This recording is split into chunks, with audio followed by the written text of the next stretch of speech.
In the dripping canopy of the world's rainforests, the snake has prowled for 100 million years. No legs, no arms, no voice. What it has is a body that is entirely a weapon, and a life cycle unlike anything else on Earth.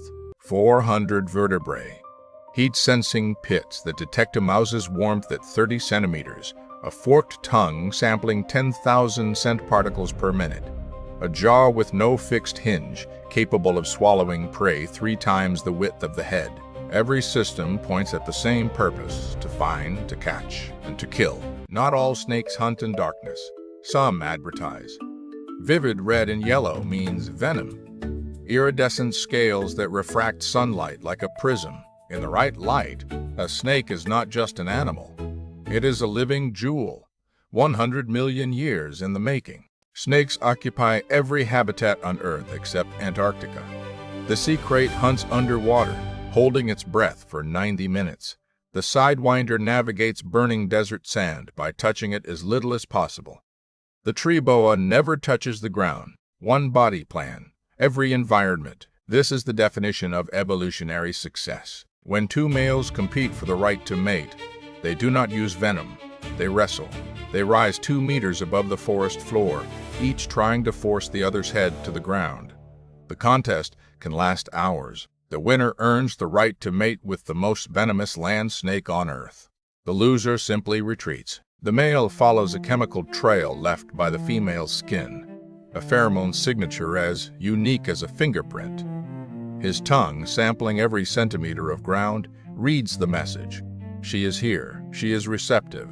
She is ready. He has been tracking this trail for 3 days. Mating can last up to 6 hours. The male and female remain intertwined along their full-length meters of muscle in a loose double helix. Throughout, both remain alert. In this vulnerable position, either could be taken by a predator. They have chosen each other over safety. What the female does next is unique among all 3,000 species of snake on Earth. She builds. Using her coils as arms, she gathers leaves, branches, and forest debris into a mound with 2 chambers. A lower room for her eggs, an upper chamber where she will live as guardian.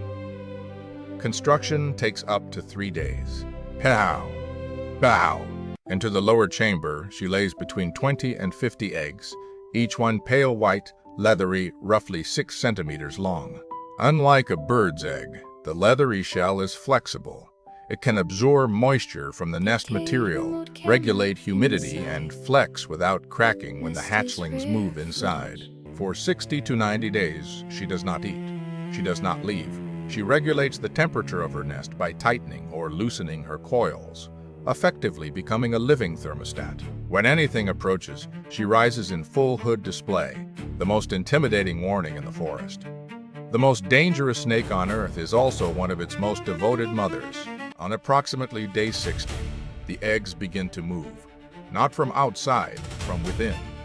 The hatchlings press against the leathery walls, testing the boundary between existence inside and the world outside. For the mother, this is the signal she has been waiting for through 60 days of hunger and vigil. On the tip of every hatchling's snout is a single structure, the egg tooth.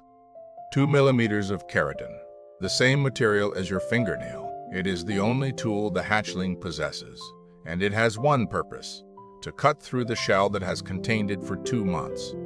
The first act of every cobra's life is a controlled demolition. The first crack appears, a single line in the leathery white surface, then a second. The hatchling inside is cutting, not randomly, but in a deliberate arc around the top of the egg. It has been doing this for hours. Now the light begins to enter. The head emerges, black scales, yellow eyes, and then before the hatchling has fully left the egg, the hood spreads, not learned, not practiced, simply present from the first second of existence. The hatchling is 45 centimeters long. Its venom glands are already loaded. Its fangs are already functional. It is the most dangerous newborn on Earth. The hatchlings receive no instruction. There is no parental teaching, no demonstration of technique. Every instinct they need to hunt, to strike, to navigate was encoded in their DNA before the egg was laid. By the time the last hatchling exits its egg, the nest already feels too small for what it contains. She leaves. She has not eaten for 90 days. She does not look back. The hatchlings, watching from the nest entrance, do not follow. This is the end of the only parental care they will ever receive. They are from this moment entirely alone and entirely ready. At 3 days old, the hatchling makes its first kill.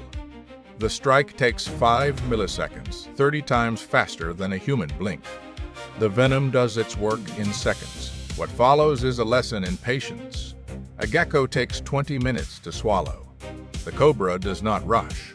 It has all the time in the world.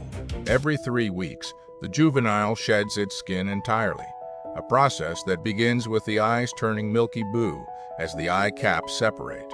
For 2 days, it is functionally blind. Then, in a single continuous movement, it crawls out of its old self and emerges more vivid, more perfect, and more dangerous than before. Every shed is a rebirth. King cobra venom is a neurotoxin capable of killing an adult elephant. But scientists have discovered that the same compounds that attack nerve signals also show remarkable ability to disrupt cancer cell division. Captain Prill, a drug used daily by millions of heart patients, was developed from pit viper venom. The deadliest chemistry in the forest may become medicine. A fully grown king cobra reaches 5 meters, the longest venomous snake on Earth. It rises to 1 topper 8 meters when threatened, eye level with a standing human. Its hood, spread wide, is 30 centimeters across. It preys almost exclusively on other large snakes, including pythons.